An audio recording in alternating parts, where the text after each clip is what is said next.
Do you accept that we are going to Brexit, or do you still think there is a chance of stopping it happening? I accept that it's likely, but I actually do think that there is a growing view in the country being led by business, a lot of MPs actually who, if only could find the courage to say so, that this is the wrong thing for the country to do and that we have to think again. Are you a Democrat? Are you a Democrat? We did vote to leave. Yes, we did. We voted to elect you a few years back and then we got rid of you. Democracy is not... got re-elected, Alastair. Let me give a hypothetical. Had we voted to stay, to remain, right? And John Redwood was sitting here now saying, I want to have another referendum. I want to stop this. What would you be saying to him?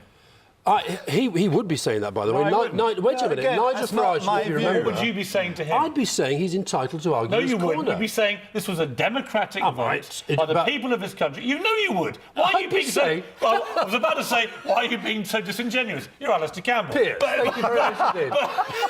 Why are you being so obnoxious? You know... Well, I'm not being obnoxious, I'm being factual. You know, if the situation was reversed, you would be making exactly the same point. Let me answer you, Piers. That's my point. I know what your point is. Let me answer it.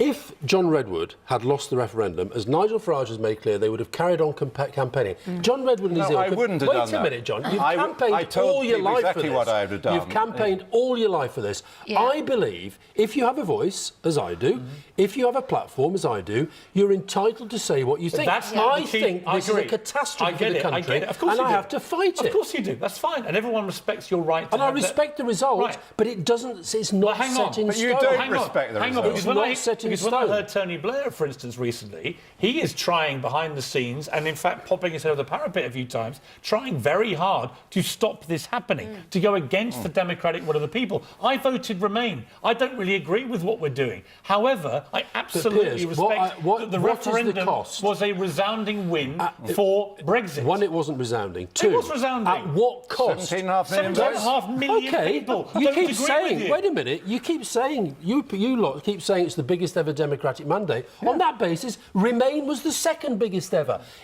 Democracy is a process, not a moment. You sound like Hillary Clinton. I won the popular vote. Yeah. So what? You lost. Well, you can respect the result, but still campaign against what happens. Look, Nicola Sturgeon hasn't given up on independence. No. He didn't give up on coming out of the John European Redwood, Union. Yes, I did. When we had the first referendum, I accepted the verdict, and for 20 years I said, we've got to make the best of this. And you never gave up, John. Do you remember when David Cameron announced there was going to be a referendum and it was going to settle this for a generation? Exactly.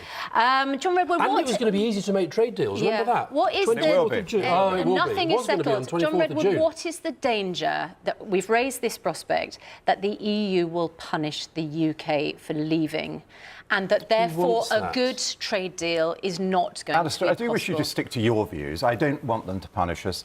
I don't think they can punish us. The worst they can do is to impose tariffs on the things we sell to them. We will obviously then put tariffs on the things that they sell to us. We will collect a lot more tariff revenue than they will collect. We should rebate it all to British customers. It doesn't hurt us. It will hurt them because their industries will get a bit knocked around. John, on the divorce bill, where do you think we should end up with that? What would be a reasonable...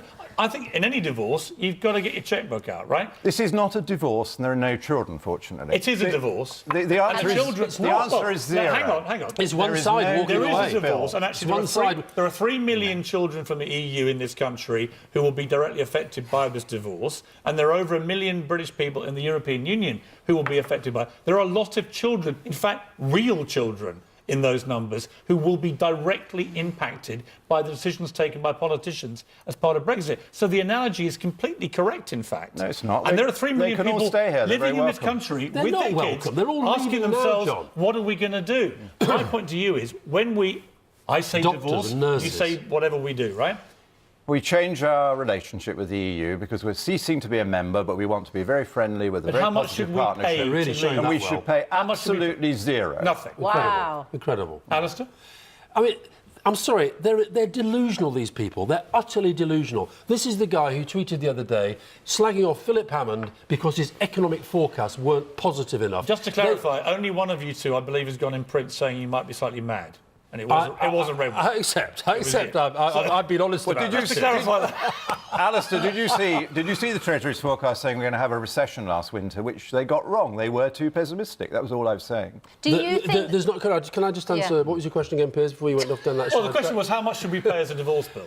If you're actually right about the divorce. You're right about the divorce, but you're also wrong in this regard. If you're talking about a divorce, one side is leaving and saying, "I'm leaving, and I want the house, and I want the car, and I want the kids." Okay, but I remember interviewing you. I remember interviewing you. We have to acknowledge. Wait, let me put this to you. We have to acknowledge our debts. I understand your passion for this. So how much? How much? Yeah, well, give us a figure. Well, I'm not involved in the negotiations. What would be a reasonable payoff? Well, you seem to know all about it. Tell us how much we should give and why. Well, it's a negotiation. It is probably going to end up and should end up between what Theresa May is saying and what they're saying. Give us a figure. It'll be in the 50 billions. Wow. It'll be in the tens of billions. And that, actually, when you look at what we're losing in terms of trade, that actually is going to be a fairly small sum to settle in what we can get after in the referendum result, I remember asking you, what will this be like for us? And you went, it will be financially disastrous immediately. It already is. No, but the pound. It hasn't been. Piers, can I just give you one example? I know you care about... The economy has not fallen off a cliff. Let me just give you one example. You mentioned the European. I've got a piece in there